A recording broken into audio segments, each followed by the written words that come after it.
no, he poisons cats. And Tootie's like, yes, first he buys meat, then he buys poison, and then he puts them together. Like, she explains how one might poison a cat. And then he puts them, because that's how little kids would be like, how would he even do that? How do you poison a cat?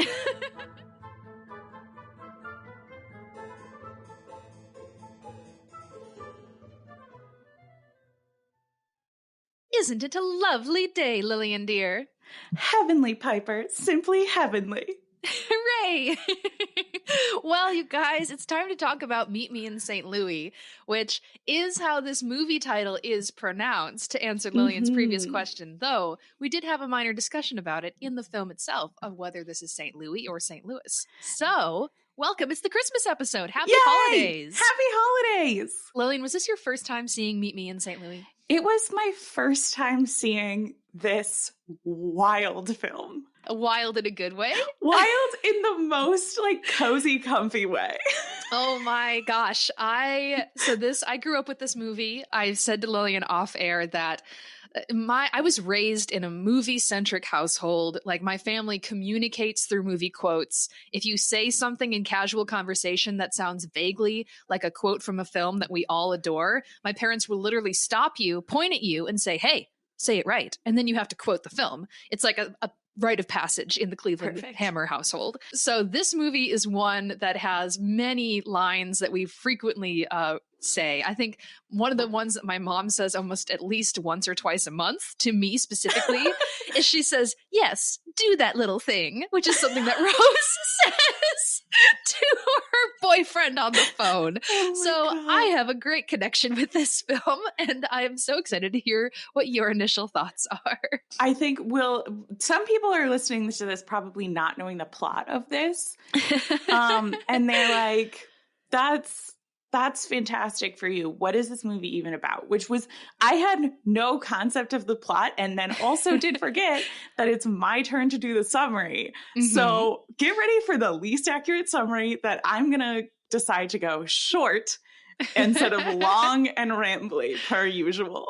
Amazing. Okay, I'm going to pull up my little stopwatch here, as is tradition on the podcast. And as we know, the holidays are all about traditions. So yes. Whenever you're ready, Lillian. So we start with a family in a giant mansion with the cutest kids.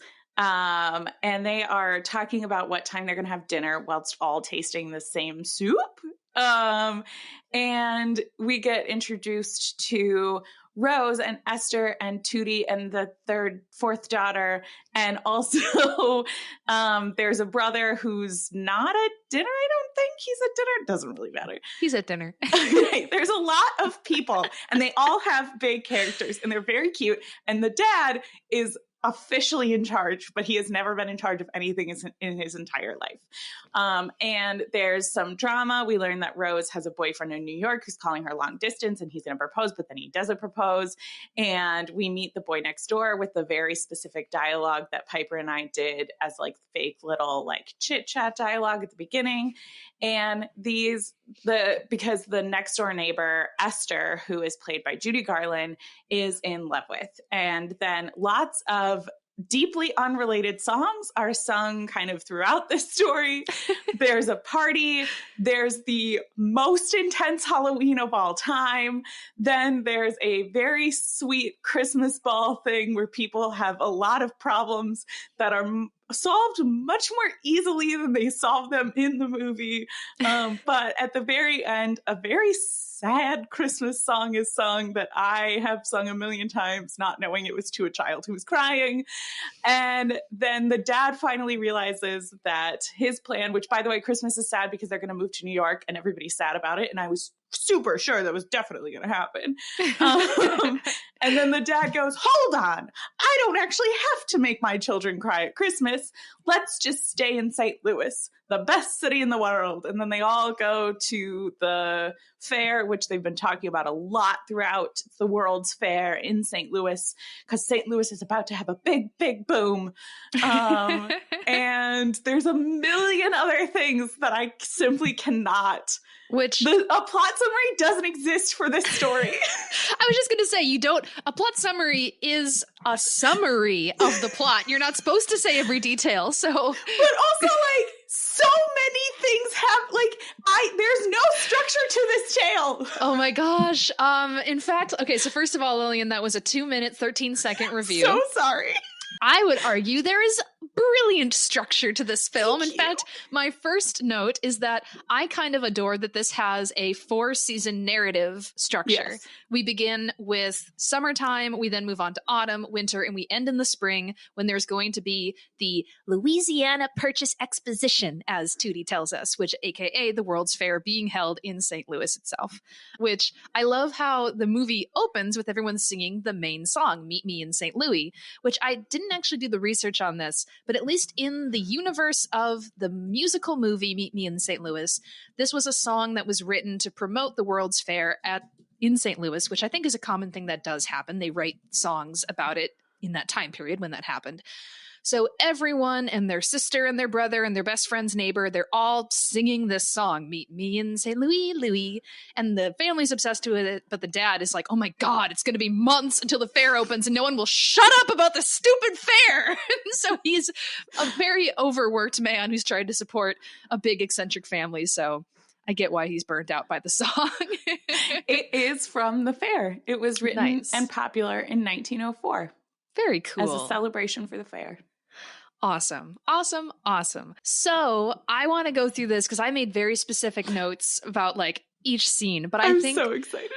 One of the things that I want to say off the top, 2 things really stood out to me upon this viewing. One, I've always giggled through this film with my family because my family, we have all these inside jokes whenever we watch it, but watching it now and taking notes, I'm like, this is a comedy. This is a funny for film. Sure. I love the comedy in this movie. It's actually very witty and I think still very relevant, the kind of humor that you find in this sort of family dynamic. And it's so well written. And that's my second note, is that this is such a family movie. And I don't mean that just it's like a family film that you see with your kids. I mean, it's a movie about family. Mm-hmm. And that's another thing that I love. And I think a kind of common through line that we've had in a lot of our palate cleansers, because I get the same kind of family-centric stories and joy that we see in Pride and Prejudice and that we see in Little Women. It's these big family units and they have this little society within them of constant joys and sorrows and coming togethers and fighting with one another, and it's wonderful. So I'll stop talking now. No, please talk forever. I completely agree. There's lots of themes in this movie that connect to themes from our other things that we've watched, Jane Eyre-esque moments. The comedy in this, the humor in this movie is so funny. Yes. Something I'm genuinely, this is all I'm going to say about it, is it's from 1944. There's some racism in here, you guys. Well, duh. It's a time thing. And we say, well, duh, it's still bad. But racism is bad even when it's in the past. But it's just I think other than the parts where I was holy shit, that was so racist. But in a way that made me laugh at them, not with them. Most of the time I was laughing with them. Yeah. The things that they said. And also, I think it was one of the things that I enjoyed about this is I think for the most part, having a politically correct culture has been better for us in many, many ways. But my God, did they make this child say the most buck wild things to make me laugh specifically. My gosh. Okay. Can we talk about Tootie, please? Let's talk about Tootie. Yeah, let's open with her. Okay, so you did a good job, by the way, in the beginning in your summary of mentioning most of the children's names. So yes, our protagonist, I just want to do a quick roll call. Please, thank you. Our protagonist is Esther. Her elder sister is Rose. The 2 youngest children, we have Tootie, who is the baby of the family, and then it's Agnes, which is her slightly older sister. And then there's also the eldest child, which is, because he's named after his father. They're both Loren? No. not Lorenzo. Lloyd? Well, they had like a short name for him. I know this. Because I was like, "Ooh, that's a cool name," but it's not Lorenzo. It's something like Lorenzo. Anyway, he's the elder brother who's off to college and home occasionally to hang out with them all. But yes, so that's the family. But yeah, Tootie, what an incredible child. She is all of the fiery passion of a young Jane that we love. But I am obsessed with how tomboyish she and Agnes are, and especially Tootie's like obsession with violence and death. It's just so good. And how we meet Tootie is the fucking best. It's so funny. They're like, where's Tootie? Oh, she's working on the ice truck again. I'm sorry, she's what now? It's definitely not her actual job. I think Tootie is like, this seems like it would be fun. So she jumps on the back of the ice truck and just rides around with the old man and his donkey delivering ice. It's just like, it's one of those like, what?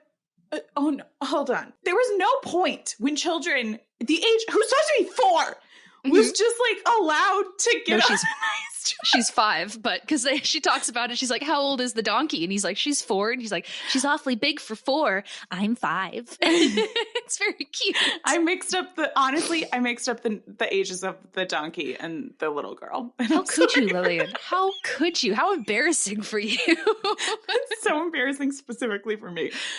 She then describes for us while she's on there, she has the conversation about St. Louis or St. Louis.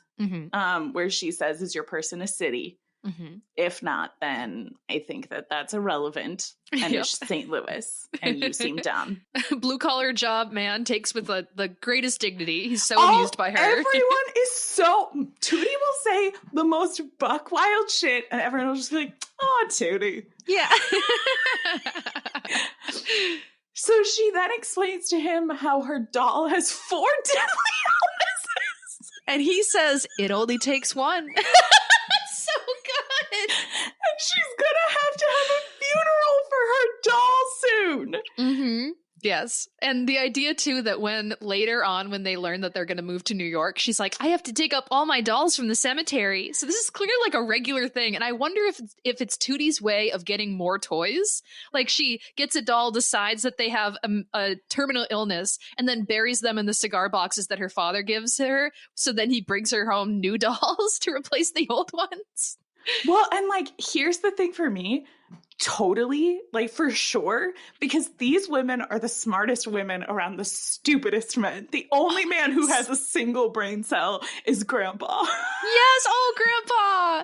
Oh my God, he's such a good character. Okay, I kind of feel like now that we've simply covered the fact that Tootie is incredible and I love that she exists, I feel like we need to go through kind of chronologically because there's so many moments and I don't want to spoil them. So one of my first notes is simply that, like, again, kind of going back to how much I love the immediate family dynamic that they establish right off the bat of, everyone's singing all these songs and stuff. But I love so much when Agnes comes into the house and she's like wearing her like undies or whatever. And she says to her mom, she's like, you should have gone swimming with me, Mom. And she's like, yeah, because that's all I have time to do. She's busily making ketchup, by the way, which is so odd. They're all trying to decide how to make ketchup. That is what it is. I really thought it was the soup they had later, but that makes sense. Yeah, I mean, maybe because they were pouring it into like bottles, like they look like pop bottles, but they're like ketchup bottles, I guess. It looked very soupy. You're right. That's wild. Yeah. But no, then I love, like, she just like casually slips on what I assume are her father's like fancy polished shoes and then just like tromps through the house.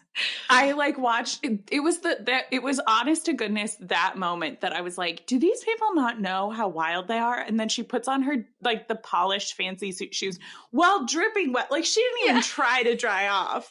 Like that I was like, oh, this is for me. This is they are laughing with me for sure. Yeah, it's so cute. And we get to go see Grandpa, and immediately it's established his fun quirkiness with his like hat collection and everything that he's got. He's got all these fezzes and different things. And there's so many quips and wonderful one-liners. Like when they convince, is it Sarah? Is that the name of the housekeeper? I didn't get Katie, that I name. thought. Katie, yes. When they convince Katie that they need to have dinner an hour early because they want to make sure that when when Rose's boyfriend calls from New York, that she doesn't have to be screaming into the telephone with her family sitting there while she ideally gets a proposal, which does not happen. But I love there's like a line that Katie says when she's like, I don't know why I have to lie for you guys though. Like I'm gonna have to be paid more for this. And she's like, it's just a white lie. And her response is, a lie is a lie. Dressing in white won't help it. And it's like there's so many lines like that. And I'm like, yes, Katie. And they're just so quick that like I felt like the whole movie I was like, because I was already watched like a casual Christmas movie. I'm fully wearing a robe right now because I thought it was a cozy time. And I was like watching this movie and I was like, this is very fast. Like anybody who like loves Gilmore Girls, I actually hilariously, there were lines from this that I was like, I know that line from it being quoted in Gilmore Girls. If you like Gilmore Girls, there's a very similar like pacing and humor and like the eccentric characters, all of that stuff. Like this would be a movie Rory and Lorelai would watch 100,000 times. Awesome. That's so fun. But it is one of those things where like every line that happens, you're like watching it go past. And if you think about it for 2 seconds, you're like, that's the funniest thing anyone said. Yes. No, I would love to go back and take a look at the writers for this and see what other stuff they've done. Because yeah, it's very witty. Well, and I just adore, like, Rose is this character who comes in the door and she's like got this boyfriend who's definitely going to propose to her. And Esther is like very worried about it because this guy has been like such a dick to her. And she's like, she's going to have to say things to get this guy to ask her to marry him. Like, we all know that you have to do that because men are dumb. And Rose is like, oh, none of these things matter to me. And then we watch her get devastated over and over again because it does matter to her. But though she says one of my favorite lines that immediately made me look up the ages of these characters, which is Rose is talking to Esther. Esther is 17. Rose is all of 18. And she looks at Esther and just goes, my dear, when you're my age, you'll understand what things are important and not important. And like walks up these stairs and I'm like, I'm fully 10 years older than you. And more than one person has referred to this 18-year-old as an old maid, which like, at first I thought was them actually thinking that, but I do think that's the laughing together thing. It is the joke because it's Esther who makes that comment when she's like, when you get as old as Rose is without a proposal, you start to get worried. And Katie responds with this very sarcastic, she's like, yeah, she's practically an old maid. Like, she's like, chill the fuck out, you 17-year-old girl. And like all of her family too, all the adults are like, they're like, wow, you're too young to be thinking about this. But at the same time, like, Esther definitely thinks she's an adult. Yes. And so she definitely thinks that Rose is old. Yes. And Rose definitely thinks Rose is old. And like she projects the energy of oldest sister and like thinks that like oh, she's just so above all of this petty childish nonsense.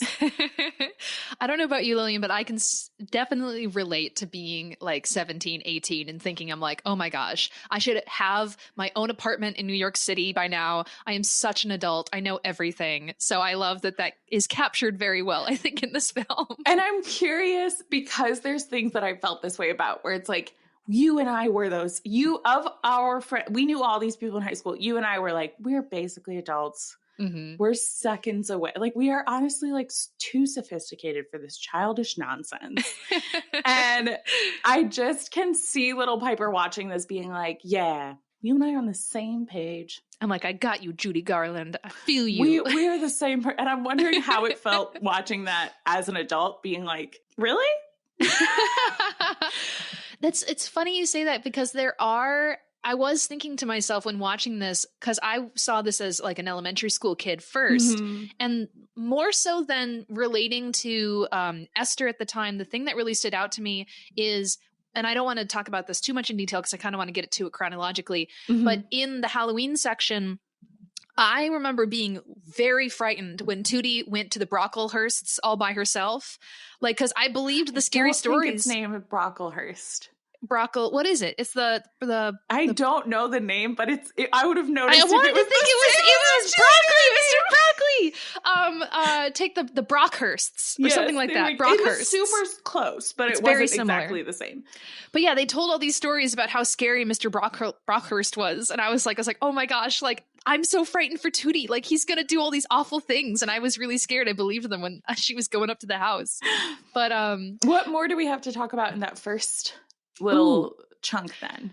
So real quick, I just want to say that although their party that they hosted with all of their friends was like a little too like apple pie, the thing about it though that I do love is that the social dances, that's something that I always like wanted to do when I was little. And I feel the same way when I see like the opening ball in Pride and Prejudice. And I'm like, I love the idea that like to be able to, you know, socialize and hang out and have fun, you need to know these dances so you can come to them and like do the routine when everyone's doing them together. And I also love too that like back then, before they just had like a sound system and a stereo you could put on like the top hits, you needed to have people who could play the piano, who like there's that girl who brings her violin and they're like, oh, I'm so glad you brought this, because now they can have people who can play the music and like everyone can have all this kind of fun. And so that like, I don't know, to little me, I was like, I can't wait to go to those parties. And we obviously had fun parties, but they were not that. It was us just stuffing our faces full of snacks and like laughing at movies. But which honestly, that's more my speed. I like the idea of getting dressed up and doing choreographed dances with all of our friends. But the prep work for that is not what I'm into. Amazing. As I have established, I am a closeted theater kid. And so little me is like, oh, I can't wait for the rehearsal with all of my friends so we could go do our dances together, which never happened, but oh well. The other thing that I want to say, because this is one of my biggest like realizations upon this watch through. So you talked about how the boyfriends in this are all a little clueless compared to the girls. So one of my notes here is I said that all the young women in this movie, they know exactly what they want.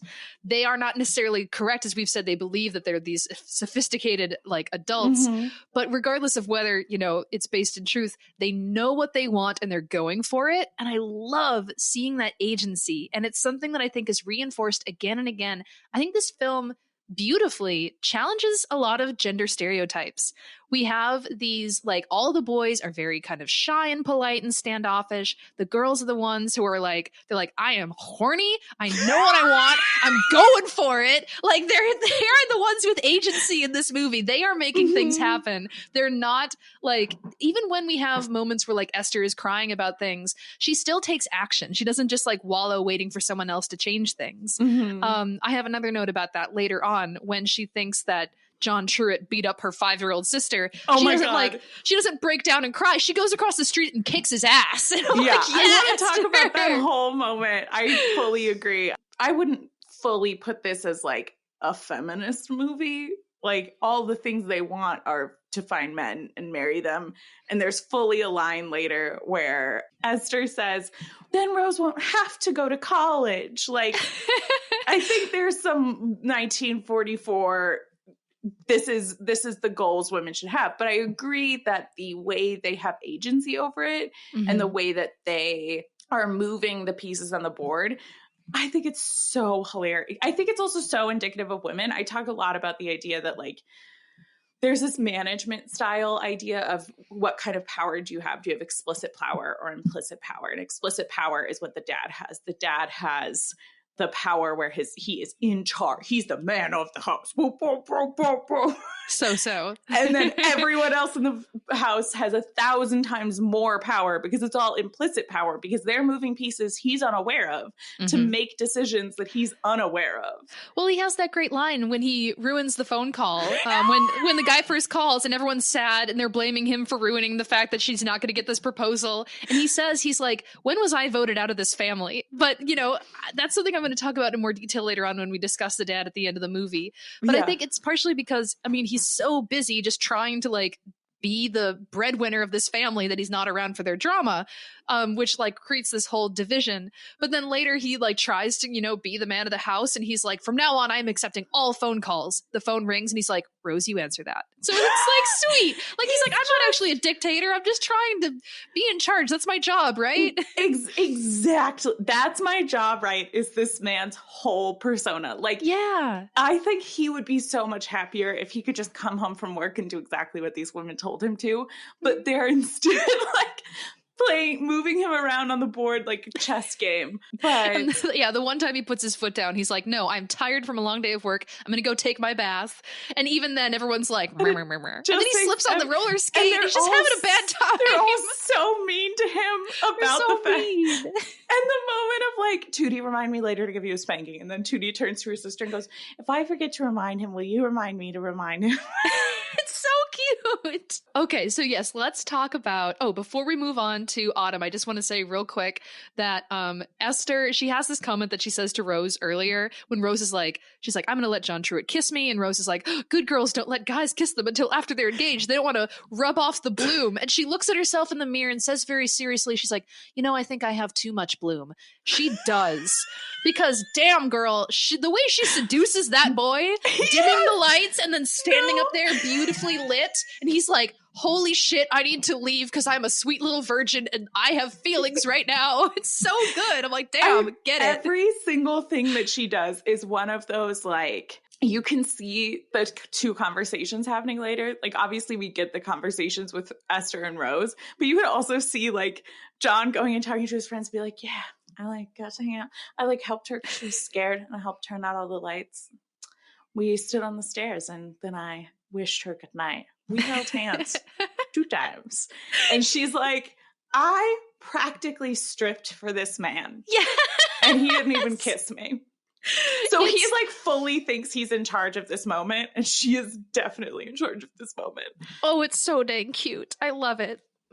Love it so much. Okay, so it's autumn. It's Halloween. I think the best part of the film, in my opinion. Lillian, tell me some of your thoughts. I was so confused. So I didn't know about the structure of the movie when I first started watching it. So like, I was like, okay, there's clearly been some sort of like time jump forward, but I like wasn't even looking for the season thing. So I was like, what are they doing? And I'm like, why are they encouraging these children to go do this really intense prank? So like it took me, and at this point I'm like not 100% catching all of the things that are jokes and the things that are serious, like parsing out what they're serious about and what are jokes is not 100% easy. Because some of the things they say seriously, I'm like, that has to be a joke, right? Like, for example, her tassel outfit. Sorry, I forgot to talk about that in the summer. You simply must cosplay as Esther at that party and get a dress and just cover it in tassels. I always thought that looked like, it's not curtains, but the things that you hang above curtains, like drapery kind of. It looks has like a specific word. Yeah, I don't know, but remember it. I always thought that she looked like she made her dress out of curtains, just like in Gone with the Wind. So, yeah. Yes.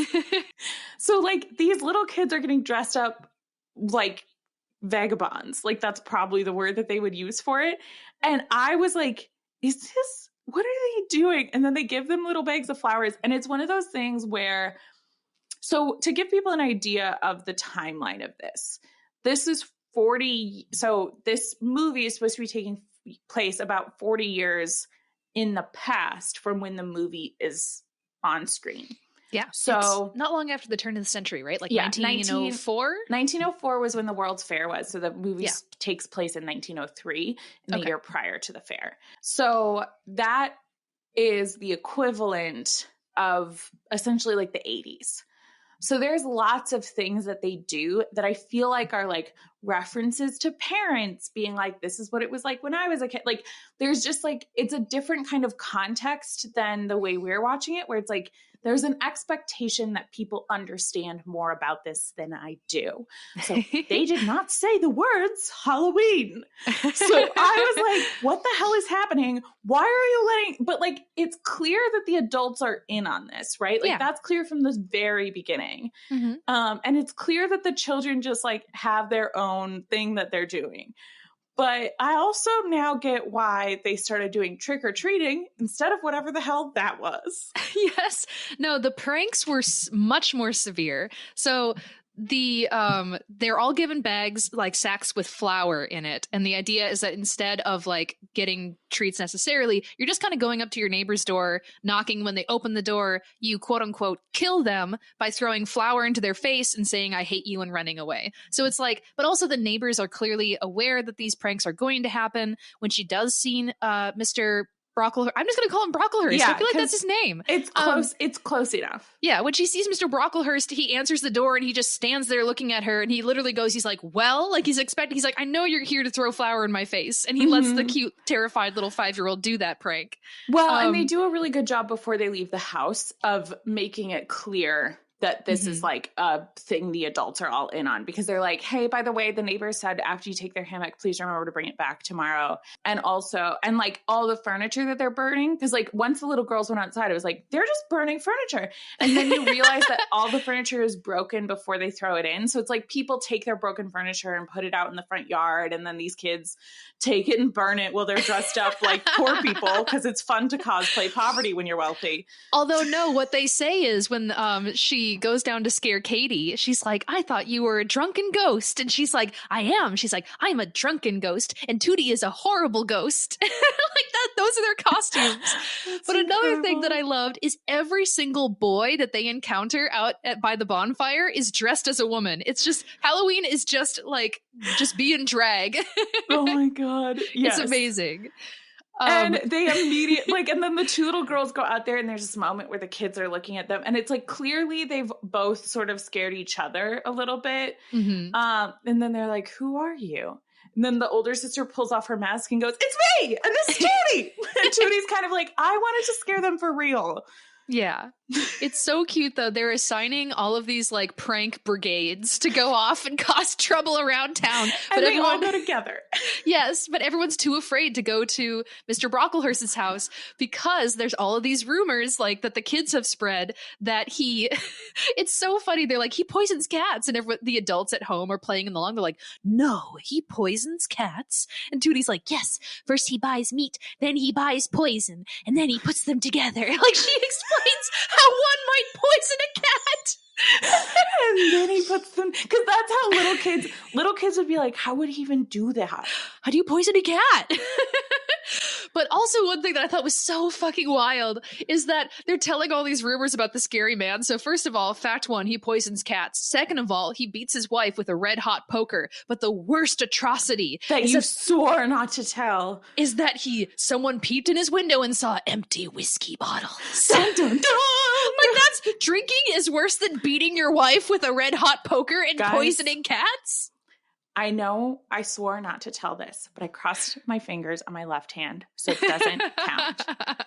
I have seen alcohol at Piper's house before. You bitch. How dare you tell my secret? I am telling on you when we get home, Lillian. And you know what that means? If she does the worst of the crimes that Tootie has just described this man doing, then she's definitely also done crimes of murdering cats and beating Sam with a hot poker. Yeah, honestly, I was gonna it makes more sense that you're the one perpetuating that. Yeah, someone's got to do it.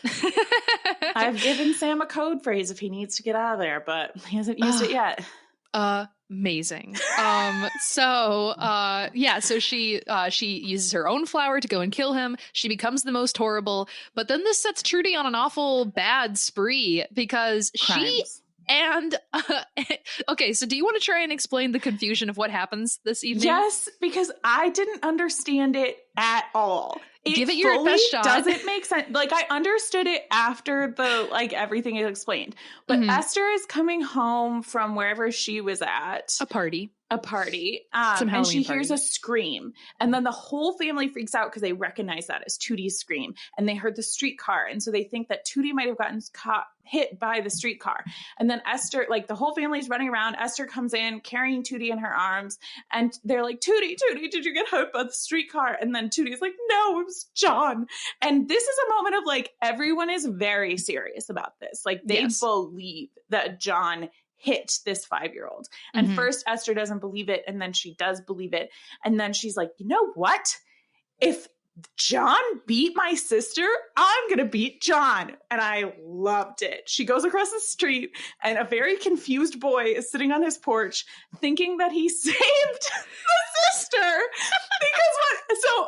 We don't know this while we're watching him. I didn't know the plot. So he's sitting on his porch. What actually happened was Tootie and the other kids in town made a fake lady that they put on the streetcar tracks so the streetcar would think it was hitting a person. And the cops came, and John saw Esther's little sisters there and thought that he would help Esther out by hiding them away so they don't get in trouble with the cops. Now, Tootie's like, police never bother little girls. Yes. Like which is how Tootie gets away with all her crimes. It's so funny that they have that line. She's like, as if cops ever pay attention to girls. She's like, I can murder people. Like they literally attempted murder. So it's like super funny, but she's like, so that's why she was trying to get out. And like, it sounds like she was like fighting him and he accidentally hit her and that's how she got hurt. Like that's kind of how they make it sound. But Esther goes and is like, how dare you bully a child? Like that's a 5-year-old little girl, and beats the shit out of him and then bites him when and he's not trying to fight back. He's just trying to like hold her still so he can explain. And she bites him and tells him to never talk to her again and then runs away. And then goes back and is like, I ripped my dress, but I got him. I got him so good. She's so proud of herself. And I'm so proud of her. I'm like, yes, if I thought someone punched my 5-year-old sister, I would also go and kick his ass. So good. Amazing. Then, of course, Tootie and Agnes reveal the truth. They're awful brats who tried to kill a bunch of people on a train. And mortified, Esther goes back across the street to apologize. It is such a cute moment. It's so cute. Because he fucking loved getting his ass beat by that girl. He says so. He's like, it's no worse than football practice, but it's better with a girl. And it's like, fuck yeah, John. Hell yeah. So all I'm saying, I'm not going to go into a great deal of depth on this, but that is not the only time that John alludes to being very kinky. Yes. Agreed. So apart from that adorable, like, the truth is revealed scene. We then I love that they did a mirror of when Esther was first trying to like seduce him about asking him to turn off the lights with him because he's afraid of she's afraid of mice. He tries to do the same line and he's like, will you help me? I'm afraid of mice. And she's like, the lights are already off. And then he like grabs her and kisses her. And before, when he left the party and was too afraid to kiss her, then he simply shakes her hand and says, you've got an awfully strong grip for a girl, and leaves. Then after he kisses her this night, she says, you've got an awfully strong grip for a boy. And then she like waltzes away in her lovesick stupor to go back home. It's so cute. Well, and I think the most romantic line in the movie is when he's like trying to get her to, like, he's finally found, after she beats the shit out of him, he's finally found his confidence. Yes. And so he says, can you turn off the lights? And she goes, the lights are already off. And he goes, it'll only take a minute to turn them all back on. And she's like, well, that's a waste of a minute. And he goes, it would be worth the minute. And then he kisses her. And I'm like, swoon. Yeah, it's very cute. Very cute. It's so cute. And then she immediately comes home and her sisters tease her with this great little thing where they're like, roses are red, John's name is Truett, Esther's in love, and we always knew it. I'm like, you clever babies. Also, I just need to mention that at this time, because like Rose is obsessed with like finding an older man to like propose to her or whatever, and she thinks that all the boys that she's actually involved with are too young. But after this party, she gets some colonel, like wealthy older guy to like drive her home. But holy shit, he's got 2 trained Dalmatians who can run under his carriage. And I'm like, yeah, girl, I'd also try to snag that. Who is that guy? So amazing. Side character who we never see again. So incredible. And just like the way that these 2 sisters support each other in their buck wild pursuit of men. So good. Amazing. So Dad comes home thinking that he's got wonderful news because he's like, guess what? So dumb. I like the dad and I feel bad for him. Here's the thing. He has, okay, I'm gonna do a quick count. We got 1, 2, 3, 4, 5. He's got 5 children, one of which is already paid to send to Yale or whatever. And he's planning to send Princeton. He's planning to send his eldest daughter to college as well. And who knows how many others. So he's got to afford their lavish lifestyle with their high fashions, all of these mouths to feed. He's one guy doing a job. And he's like, you know what? I want to keep my family happy, even though they bully me every time I come home. So the one way I could do that to keep them like in high style is to like take this job offer I was given because he's a junior partner at a law firm, even though he's kind of old for that. But anyway, he comes home. I don't think it's like, I think it's like junior like he's a partner, but of the like partners, he's a junior one. Okay. Yeah. Anyway, but he tells them, he's like, I got a job offer. I get to run the law firm in New York City. So we're going to move there. Isn't that great? And everyone is suddenly heartbroken. And they're like, no, we don't want to leave. This is where our friends are. This is where like our society is. And soon the World's Fair is going to be here and blah, blah, blah, blah, blah. And they all have their own reasons for getting super upset. And they storm off, and he's like, I guess I'm the bad guy. Although I have to say there's an incredible line right before it happens because they're all just like attacking him at once. And they're like, it's all about money, isn't it? And I think Rose says, she's like, I loathe, detest, and abominate money. And he says, you also spend it. But they have this kind of family falling out, and he just sort of sits there and he's like, I didn't realize I was going to ruin everyone's night. Like, I can't do anything right. And his wife, I think they have a great relationship, he and his wife. She, even though she's like kind of frustrated with this decision, she sits down at the piano and plays a song that means a lot to both of them. And he goes and he sings a duet with her. And then the whole family hears their parents playing the music downstairs, and then they all come together again. And it's this really cute moment of like, okay, maybe we all overreacted because we're kind of, I think, slightly like spoiled brats. But yeah, we'll make this work whatever happens. The family will be together. For sure, they're spoiled brats. There's no question. But you shouldn't, like, this man has no awareness of, like, he just... You think that your family's going to be thrilled about this? Like, you just are missing the point there, bud. But I also feel like that's the way he was sold it at work, too. Like, can't you just see his boss being like, I have some great news for you. You're going to be the head of an office. We're going to send you to New York City, the big city, the fancy city where your family's going to be thrilled to live. Aren't you so excited? Can't you just, like, not even wait to give this information to your family with no context or thinking about the fact that they're not going to get to hang out with their friends anymore or anybody that they know or the city that they love? Yeah, so I don't think he's malicious. I just think he's dumb. Yeah, it's just a little clueless. I think, once again, you and I, we both kind of summed it up well when we were first talking about him at the dinner scene, is that he's a guy who's trying to play the part that he's supposed to do, and he just keeps failing. But he's a guy who's trying his best, and he's just, I think, really tired from work. Because you're not supposed to come home and be like, hey, I got offered this promotion. Like, what do you think, honey? Like, if he had talked that through with his wife for 2 seconds, she would have been like, listen, it sounds great, but honestly, with the cost of living difference in New York, we're not going to have that much better of a lifestyle, and also our children will hate you. Tootie will say to you, I'd rather be an orphan with the orphanage. Yes, it's very cute. Which, by the way, we didn't mention this yet. Do you recognize Tootie from one of our... I did recognize Tootie. Jane Eyre's, yeah. Is Adele in the 1943 Jane Eyre. Yeah. I think one of the cutest Adeles we've ever seen. One of the cutest. And I have some truly great news about the actress who played Tootie. So she was a very famous child actress, like very famous child actress during the golden age of Hollywood.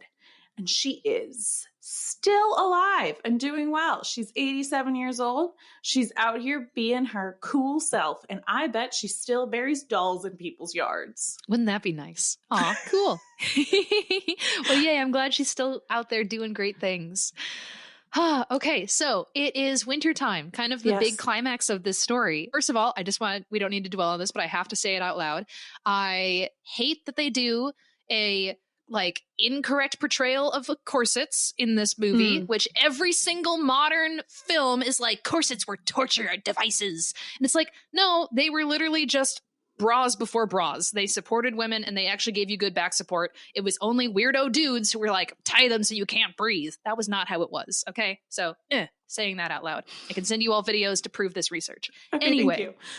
So the girls are going to go to their last Christmas ball before they leave for New York City. And there's all this expectation around it. So that's why they're doing the corsets, because they have to be like the best. Rose especially feels rather threatened because this one girl is coming, and Rose's supposed to be fiance who never proposed. He is taking this other girl to the dance. And so she's like, I have to go make him jealous. We have to ruin this girl's night. How dare she take my guy away? Lillian, I have an important question for you, though. as Rose and Esther debated as they were getting ready for this ball, do you think you and I could handle 20 men on our own? I was also thinking about that. I was like, could Piper and I handle 20 men on our own? And the short answer is absolutely. 100% easily in our sleep. Listen, I can guarantee you I can take 8 if you can take the rest. Yes, it's a deal, Lillian. Let's go. Let's get them. So good. And then if you back out, I can't do 20 men. I'll be honest. I can't take 20 men on my own. The drama of these young women is so funny. I love it. I just fainted, guys, in case you were wondering. Lillian, speaking of drama, which you said in your summary that you thought they had very roundabout ways of solving what you thought were simple problems. Would you like to explain the drama leading up to the ball? Yes. But I'm not going to not tell. I'm going to insert what the actual solution to this, because you know me, I'm a problem solver. I'm out here fixing things. So tragically, John was playing basketball, and the good news is, unlike their dad, who does not know what he did to fuck up when he comes home, John knows that he made a big mistake, because he's like, hi, Esther, I did maybe the worst thing and you're probably going to hate me. I went to pick up my tux and it was closed because I was playing basketball with my friends and I lost track of time. And by the time I got there, it was closed.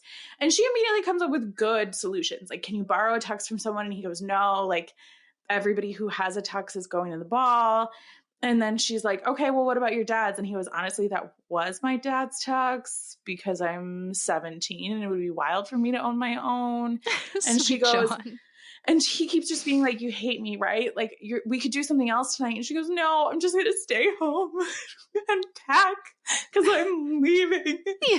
And like, she's so sad. It's a devastated 17-year-old. So sad. And she's so sweet, too, because he keeps being like, you hate me. And she goes, no, I don't hate you. I hate basketball. Dude, I can relate with her so much in that moment. So much. I feel like I've had so many things where I'm like, I'm just looking forward to this one thing and I can't wait. And I think about it so much. And then life happens, some little accident, and then somebody like can't go, or for whatever reason we can't go. And I'm like, I don't want to be a spoiled brat and cry right now, but I'm also devastated. And so she goes up and talks to Rose, and there's a whole weird thing where the brothers, we were never the girls who needed boys to take us to dances. We just went as girls. We just went as girls. And it literally did not occur to me, which I think it's still, I don't know if it is today, but like it still was a thing where like people sort of were disappointed if they didn't have dates. I never was, but like, I get it. We're like, but I just like literally never considered not going to the dances just because we didn't have guys to take us. Like, that's so wild. But like, I get it. So her brother's Rose's brother is taking her, which feels so much worse to me than just going by yourself, but whatever. And so then Esther, who talked Rose into going with their brother, she's like, he'll just take both of us. It's like not a problem. And she's like, no, it's pathetic for the two of us to go with our brother. Like, I'm not pathetic like you. I'm pretty and smart and people like me. And then Rose like goes off to get mom to solve the problem. And grandpa comes in and very sweetly is like comforting her and says one of the greatest lines of the movie, which is, it's not often that pretty girls have a real legitimate reason for crying. See, I thought one of the best lines is when he's trying to be very subtle about like, I'll take you to the dance. Yeah. Like, I'll be your date or whatever, which is so cute to go with your grandpa. I think that's freaking adorable. But he like has this other line too. He's like, you know, I took my tux out of the mothballs the other day. And, you know, tuxes are like men. Every now and then they want to go out with a pretty dress. And it's just like, he's being very cute. A great grandpa. Being very cute. Can you guess what the solution to the problem is in my mind? They just go without dates. No. Is that your solution? What is your solution, Lillian? What is the reason John can't go? Oh, that John just wears a normal suit and not a tux. No! John wears grandpa's tux! Why can't John? There's no tux for him to borrow! He's not above borrowing a tux, but nobody has a tux he can borrow. But her grandpa just took the tux out of mothballs. And instead of her boyfriend borrowing, I thought that's what was going to happen. I didn't think grandpa was taking her. I thought grandpa was going to loan his tux to boyfriend. Cute. It was so simple. I don't know, dude. But either way, in the end, Rose goes with the brother and Esther goes with grandpa. Their plan is to sabotage this girl whose name is Lucille. She's this girl from the East Mm-hmm. Coast that Rose's boyfriend met while in college. And they're like, we are going to fill up her dance card with the most awkward weirdos here at this ball. And then Lucille arrives. She's a peach. She's a gem. She's a sweetie pie. She actually suggests that Rose dance with her boyfriend and that girl from New York dances with older brother. They have a thing for each other, I guess. Mm-hmm.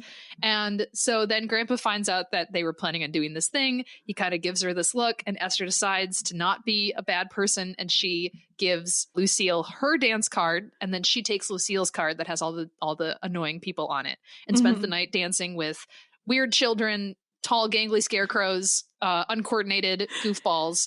And is finally gets to dance with grandpa, and she's like crying in his arms because she's like, it's our last ball in St. Louis and I'm having a horrible time. But I guess fate rewards her for taking the high road, and then lo, it's John, and I guess he got his suit somehow because he's been waiting behind the Christmas tree, and she gets to dance with her boyfriend. Yeah, Grandpa sees John walk in, I think is the moment that we see. And then magically they transition. And it's very cute. It's very well done. And I think the most important thing for us to talk about in the entire movie is the dress Judy Garland was wearing. I was gonna say, we need to have a fashion moment because all of the fashion in this is wild. I adore that red dress. Wow. It's so good. I loved it. I loved all the dresses they were wearing were like really pretty. That dress, like, I love so much. But like everything she wore was like, I can't imagine it was accurate. We'll have to check in with some of our listeners who know things about fashion. Can't imagine that was accurate. But like the shirt that she wears when she beats up John with the little like beautiful like not like, pearl balls on it. Yeah. Uh-huh. No, so pretty. But beautiful. Out there. Yeah, I think a lot of it was just kind of like big like studio costume versions of like the fashion of the time. I think her Christmas outfit, it only gets better through the night because we then later when John after the ball, he proposes to Esther, very cute. In which case they're standing under this like snowy tree and she's wearing this beautiful like kind of knitted scarf thing around her head that has like the silver that's in it, and so it's all sparkly, and she's got this big coat that's kind of like, I think like a cream color, but when she removes the coat you see that it has like a red satin lining, which is one of my favorite fashion things ever, is when a coat has a colorful lining that matches her dress. So she gets proposed to. She then goes home and sees how sad her sister Trudy is. She's also waiting up for Santa Claus. And seeing how sad her sister is about the move, she then sings the now iconic Have Yourself a Merry Little Christmas, which I want to talk about because I didn't really, again, most times when I watch this, I'm just kind of being like, oh yeah, we watch this every single year. I know all this stuff. But I was sitting there listening to this song and it has kind of a melancholy to it. And that's for sort of in the time of the story of the movie, it's because, you know, she too is rather sad. They're going to be moving away from their family and their loved ones and their friends. But I was then thinking about like what time this movie came out. This movie was released in 1944, which was a year before World War II ended. A lot of the movies that were made during that time were this kind of like escapism. It was, I think that's a big part of why this movie is so kind of like apple pie, like the perfect American family, happy, reminiscent times. But this song, I think, really has a feeling of like, this is a Christmas song that would be written during wartime of, you know, saying like, through the years, we'll all be together if the fates allow, and all this other stuff of like our loved ones are maybe overseas fighting right now. There's kind of a sad melancholy to it, but sort of a look towards a happier future. So that really stood out to me when hearing that song this time and watching it and thinking about the context of when it was written. Yeah, no, it was really emotional. It was a very sweet moment. And I think it's a lovely song that I've always loved and always been like sort of seen that dual, like that it's such a specific emotion that I think is so tied to a particular parts of the holiday where it's like that song starts nostalgic, right? Like when it came out, it was nostalgic. Like there's nostalgia in the way that that song is written. Yeah. I think there's something about that that is very indicative of Christmas in so many ways to me, Mm-hmm. where it's like the ways that we talk about tradition and the ways that like people's expectations are, and then like the ways that inevitably with expectations that high, like it's also this marking of the passage of time, like where it's right before New Year's and we're celebrating the past year and we're celebrating what's coming up and we're all getting together. And especially like as we get older, you can see each other less and less often, and so you don't get the opportunities to be together in that way. Like I just think it's like so indicative of this, like the nostalgia, the all the emotions of Christmas. I think is really impactful about that moment too is that we've talked a lot about how early on Esther and Rose act as if they are these very mature people, and we see the immaturity in their actions. And Mm-hmm. I think these final scenes during Christmas time, I think Esther is really coming into her maturity when she decides to take the high road and not prank this girl, when she, even though she's sad, she has this moment to kind of comfort her sister. And there is a greater maturity there in her. We've seen her growth in this one year. Mm-hmm. And I think that's really beautiful. And that I think comes together really well in those moments. Yeah, totally. And I think even that moment of the proposal too, where he proposes and you really feel the fact that they both know they're 17, right? Mm-hmm. Because it's like they could get married. He goes, I don't have to go to college. I don't have to be an engineer. I'll just get a job and support you the way that like, because he knows that's what he'd have to do. And they're both like, she is choosing to let them live in this fantasy moment for Mm-hmm. the rest of the night because she wants to marry him. She loves him. She says she's going to marry him. She really genuinely wants to do that. And they're afraid of what happens if you go across the country. They're not going to make it. They might not see each other again. And so she doesn't want to lose him, but they go from this like very sweet proposal where they're going to be happy and they're living in that fantasy to her coming down to reality for a minute with that maturity you're talking about and being like, can we just wait until tomorrow morning and can we let this be just for us now? Because she knows she's not going to marry. Like she's going to New York. Like she's not going to marry. She might marry. Like they might figure something out where it's like they get engaged or whatever. Like, but it's more complicated than that. And she wants to Yeah. live in the fantasy of that moment because he's going to go to school and she's not going to abandon her crying sister who wants to go to New York, who has to go to New York and is afraid. Like, Yeah. so I think it's all that whole like from the moment of the dance being over Mm-hmm. to the end of that, it is that like very nostalgic, sweet, like all of this stuff, Yeah. and builds up to a moment that I really saw cut. Like you're not having a movie this sweet and nostalgic, and these people are moving to New York. It's called Meet Me in St. Louis. Are you kidding I was me? going to say, especially, yes, the fact of the name of the film itself. Yeah, Dad sees he sees his daughter comforting Tootie. He sees how much this is affecting them, and I think it's actually the moment of when he sees that Esther is willing to kind of put her own emotions aside, where before she's only been like, "This is gonna suck. I don't want to do this," but now for her sister's sake, she's like, "No, we'll have snow people in New York. It's gonna be great. I promise you." And he's like, my decision is like making my family have to go through all this. So you know what? I'm going to undo this decision. We're staying. He wakes up the family. He calls them all down. He's like, we're going to stay right here. I'm a junior partner. I'll put my foot down. I'm not going to go there. It's going to be great. Everyone's happy. Whatever Rose's weird boyfriend's name is, he rushes in and does the worst proposal. I thought it was hilarious, though. It was so It's good. very funny. But yeah, he's like, he just rushes into the room while they're having this great family moment. And he's like, I can't stand it anymore. He's like, you and I are getting married and that's final. He pauses, looks back at her and says, I love you. And then he like leaves. So good. And the dad is great. He's like, yeah, like, I hope you're very happy. I hope to meet that young man someday. As he like runs out the door. So funny. That's kind of my last thoughts on it. They all then go after they're staying, they're all happy. And then we cut forward to them going to the fair all together wearing the most elaborate outfits. Yes, they all are dressed in white. So good. Though I think the mom's outfit is my favorite Oh, because for sure. the underside of her hat, it's like styled kind of like a Roman, like a Grecian column, like Mhm. stonework, which is so cool. They talk about, they're like, Grandpa, do you think they'll ever tear down this pavilion? And he's like, they better not. I literally pulled out my phone. I'm like, is that thing still there? Because they built these insanely beautiful palatial buildings, Yeah. which, by the way, fun fact, I looked into this.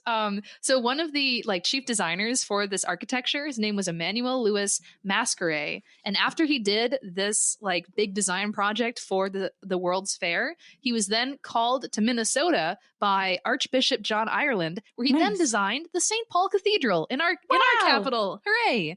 Nice. Yeah.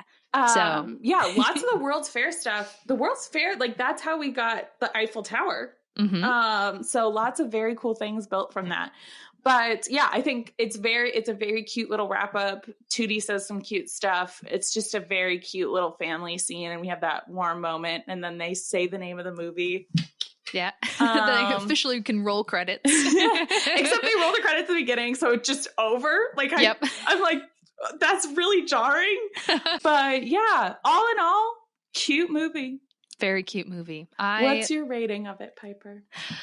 I am going to give it 9 out of 10 horrible drunken ghosts. Whoa. Yeah. I'm going to give it, don't be mad, I'm going to give it 7 out of 10. I think it's a very cute movie. I think it's got very cute things. I think it's fun, and it's wildly Christmassy to me, even though there's only like 5 minutes of Christmas. But I think there's some problems that I just had no desire to dwell in. Well, that's fine. No worries. To each their own, Lillian. I will not be fighting you in a Kmart about this. Also, because 7 out of 10 tooties. Sorry. Oh, very nice. Very nice. Which is similar. I had a horrible drunken ghost, and that is also Tootie. Mine's just regular Tooties being her regular self, burying those dolls. She also, I love her obsession with this little song that she is always wanting to sing, and they're like, that's a bad song. And she's like, I was drunk last night, dear mother. That's also a classic things kids do, is they sing something where like the number of songs I've listened back to, I was like, whoa, that's like really about sex. Yeah. No, I definitely have nostalgia glasses for this, but I also, I don't know, I think I was still having kind of my just like critical lens on, and I just think this is a charming film. I stand by my fact that I think it does a wonderful job of not just simply playing into all gender stereotypes. I love these strong women, and I think they were probably subconsciously somewhat role models for me when I was little. Cute. So I was like, I will also go and beat up boys and also swoon over boys. So yay, thanks for that movie. Yeah. Well, if you have lots of thoughts about Meet Me in St. Louis, or feel the need to express to us that you're mad about the fact that we didn't watch your movie, you can do that on social media. We're at Airbuds across all platforms. And next week, we will be back to talking about Jane Eyre in a radio adaptation with Vincent Price from a year I didn't put in my notes. But the one and only Vincent Price is the one I flipped out about when I found out that he at one point did a voice for Rochester. I'm like, oh my God. So I can't wait for that. It's going to be fun. Wonderful. Yeah, we're very excited about it. It's a little Christmas present for Piper. That is our last Jane Eyre of the year, because then we're going to do a little mini Christmas episode and then send you guys off into 2023, guys. Hooray! A new year. It'll have been pretty much a year of this podcast too. So very exciting. We love you all. Whatever you celebrate, if you celebrate anything, I hope you have a good time with it. Yeah, if you are a fan of Christmas stuff, pop this on. It's very nostalgic and fun. But until next time, ladies and gentlemen, we love you. Happy Jane Eyre reading and watching. Bye. Bye.